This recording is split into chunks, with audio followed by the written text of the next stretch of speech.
اعوذ باللہ من الشیطان الرجیم بسم اللہ الرحمن الرحیم رب اشرح لی صدری ویسر لی امری واحلل عقدۃ من لسانی یفقہوا قولی۔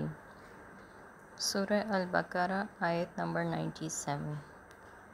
قل من کان عدوا لجبریل فإنہ نزلہ علی قلبک بإذن اللہ۔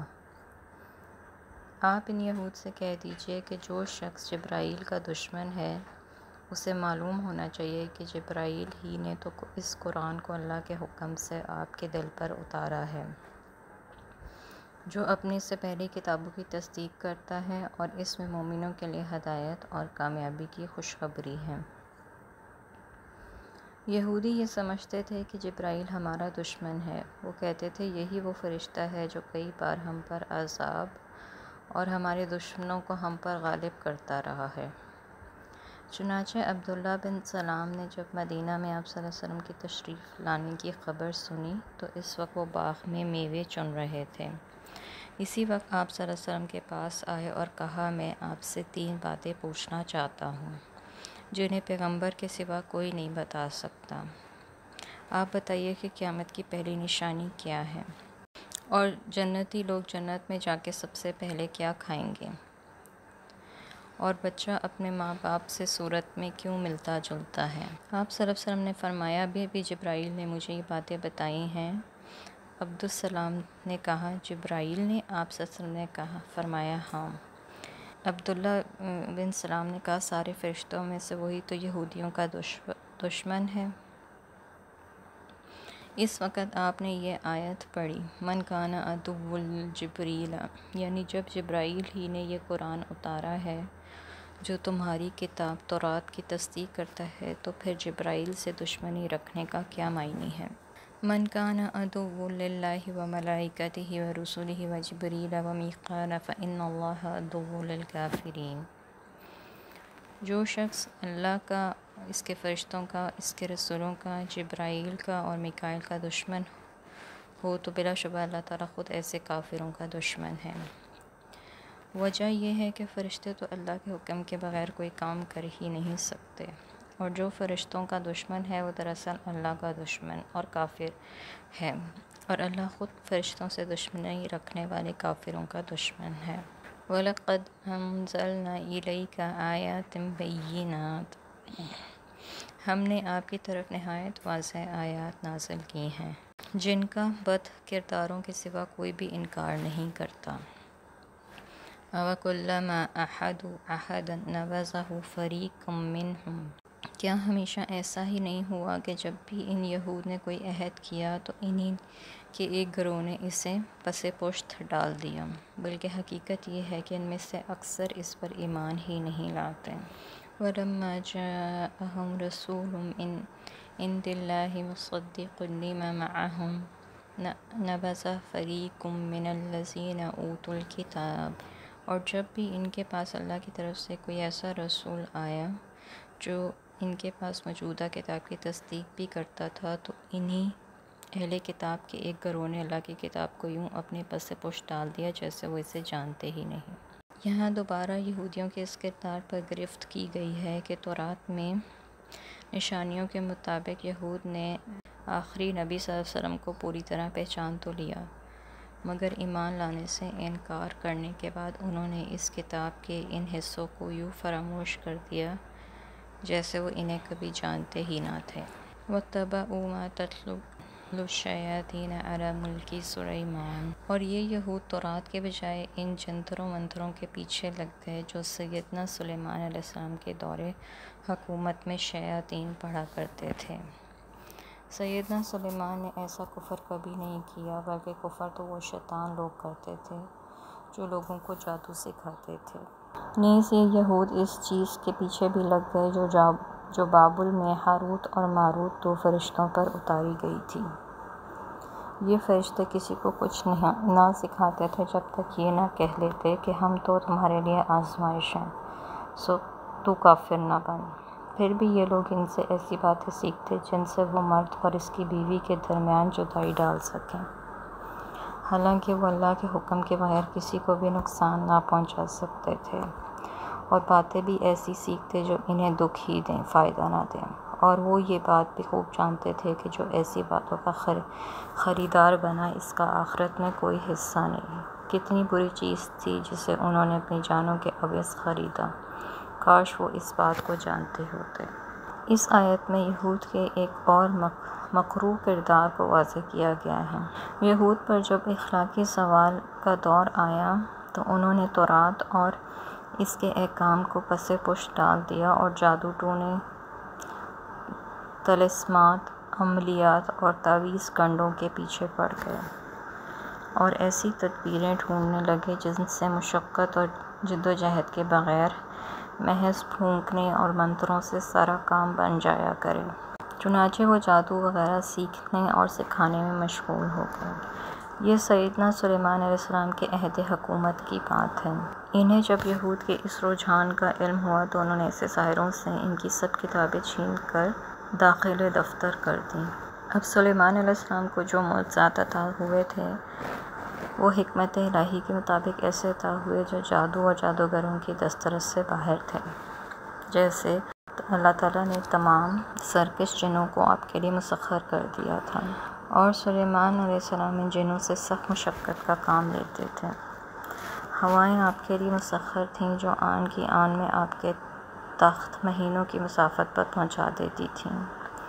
پرندے بھی آپ کے لیے مسخر تھے اور آپ ان سے بھی کام لیتے تھے۔ آپ پرندوں کی بولی سمجھتے تھے اور پرندے بھی آپ کی بات سمجھ جاتے تھے۔ جب سلیمان علیہ السلام فوت ہوئے تو ان شیطان یہودیوں نے کہا کہ سیدنا سلیمان علیہ السلام تو یہ سب کچھ جادو کے طور پر کرتے تھے، اور اس کی دلیل یہ پیش کی کہ سلیمان علیہ السلام کے دفتر میں جادو کی بے شمار کتابیں موجود ہیں، حالانکہ وہ کتابیں انہی کی تھیں۔ گویا جو کام سلیمان علیہ السلام نے اس فتنے کے سدباب کے لیے کیا تھا، ان یہودیوں نے اسی فتنے کو ان کی سلطنت کی بنیاد قرار دے کر ان پر ایک مکروہ الزام عائد کر دیا۔ اس مقام پر اللہ تعالیٰ نے اسی الزام کی تردید کرتے ہوئے فرمایا کہ یہ کفر کا کام سلیمان نے نہیں کیا تھا بلکہ ان شیطان لوگوں نے کیا تھا جو جادو سیکھتے سکھاتے تھے۔ اس آیت سے یہ بھی معلوم ہوتا ہے کہ جادو سیکھنا اور سکھانا کفر ہے۔ سلیمان علیہ السلام کے جادو کو روکنے کے لیے اس اقدام کے بعد اللہ تعالیٰ نے یہود کی ایک دوسرے طریقے سے آزمائش فرمائی، اور وہ یہ تھی کہ بابل شہر میں جہاں آج کل کوفہ ہے، 2 فرشتے ہاروت اور ماروت کو پیروں فقیروں کے بھیس میں نازل فرمایا، اور اس آزمائش سے مقصد یہ تھا کہ آیا ابھی تک یہود کی جادو اور ٹونے ٹوٹکے کی عقیدت اور محبت زائل ہوئی ہے یا نہیں، ختم ہوئی ہے کہ نہیں۔ جب یہودیوں کو ان پیروں اور فقیروں کی بابل میں آمد کا علم ہوا تو فوراً ان کی طرف رجوع کرنے لگے۔ ان فرشتوں کو یہ حکم دیا گیا کہ اگر تمہارے پاس کوئی شخص یہ جادو سیکھنے آئے تو پہلے اس کو اچھی طرح خبردار کر دینا کہ یہ ایک کفر کا کام ہے اور ہم محض تمہارے امتحان کے لیے آئے ہیں، لہٰذا تم کفر کا ارتکاب مت کرو، یعنی تم کفر میں مت پڑو۔ پھر بھی اگر کوئی سیکھنے پر اصرار کرے تو اسے سکھا دینا۔ چنانچہ جو لوگ بھی ان کے پاس جادو سیکھنے آتے فرشتے سے پوری طرح متنبع کر دیتے، لیکن وہ اس کفر کے کام سے باز نہ آتے اور سیکھنے پر اصرار کرتے ہیں۔ ان سیکھنے والوں میں سے اکثریت ایسے لوگوں کی تھی جو ایسے عمل سیکھنا چاہتے تھے جس سے میاں بیوی کے درمیان جدائی ہو جائے، اور پھر وہ بیوی اس سیکھنے والے پر عاشق ہو جائے، اور میاں بیوی کے درمیان جدائی ڈال دینا ہی سوسائٹی کا سب سے بڑا فساد ہے۔ چنانچہ حدیث میں آیا ہے کہ ابلیس سمندر میں اپنے تخت پر بیٹھا رہتا ہے اور اپنے چیلوں کو ملک میں فساد کرنے اور لوگوں کو گمراہ کرنے کے لیے روزانہ بھیجتا رہتا ہے۔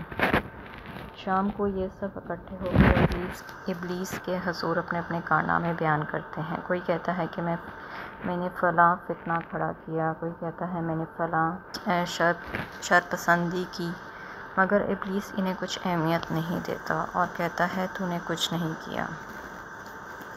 پھر ایک اور چیلا آ کر کہتا ہے میں فلاں میاں بیوی میں جدائی ڈال کے آیا ہوں، تو ابلیس خوش ہو کر اسے شاباش دیتا ہے اور گلے لگا لیتا ہے اور کہتا ہے یہ تھا کرنے کا کام جو اس نے سر انجام دیا ہے۔ اس حدیث کے مضمون پر غور کرنے سے یہ بات خوب سمجھ میں آ جاتی ہے کہ اس دور میں یہود میں اخلاقی زوال کس نچلے درجے تک پہنچ چکا تھا۔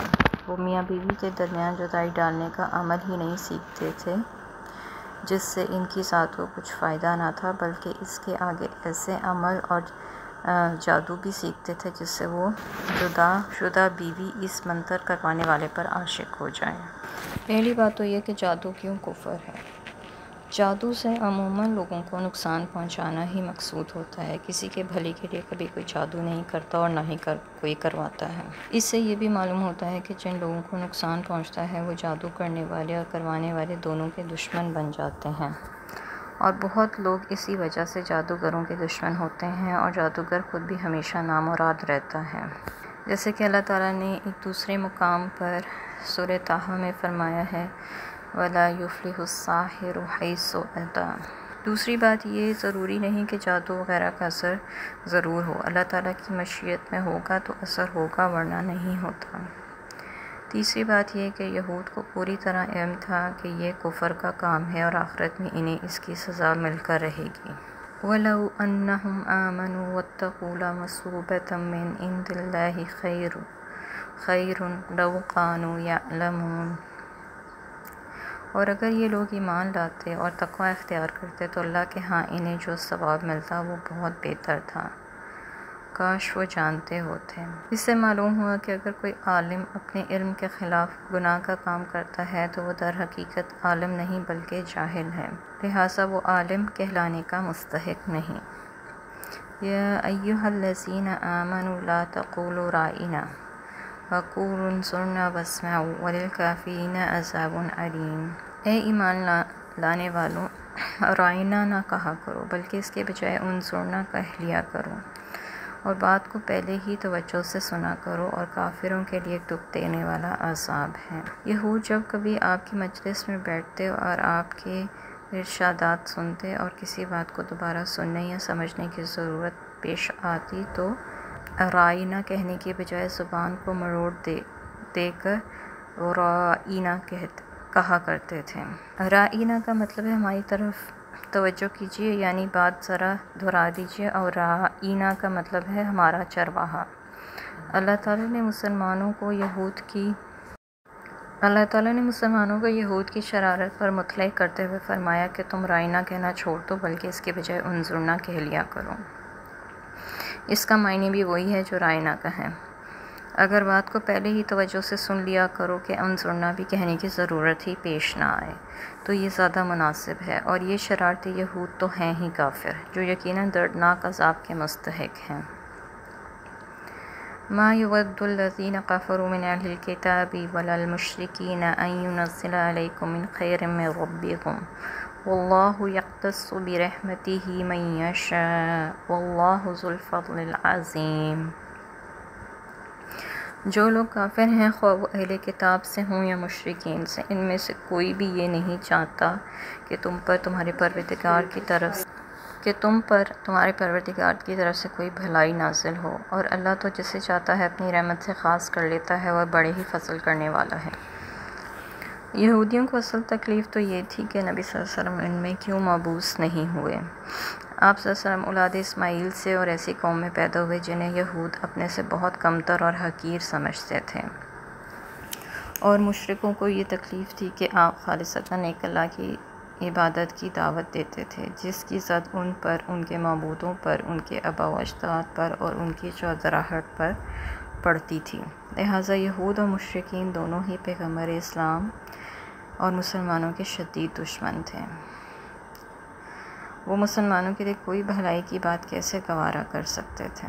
اور یہاں بھلائی اور رحمت سے مراد بالخصوص وہ احکام الہی ہیں جو مسلمانوں کی طرف نازل کیے جا رہے تھے، لہٰذا یہ دونوں فریق مسلمانوں کے خلاف متحد ہو جاتے تھے۔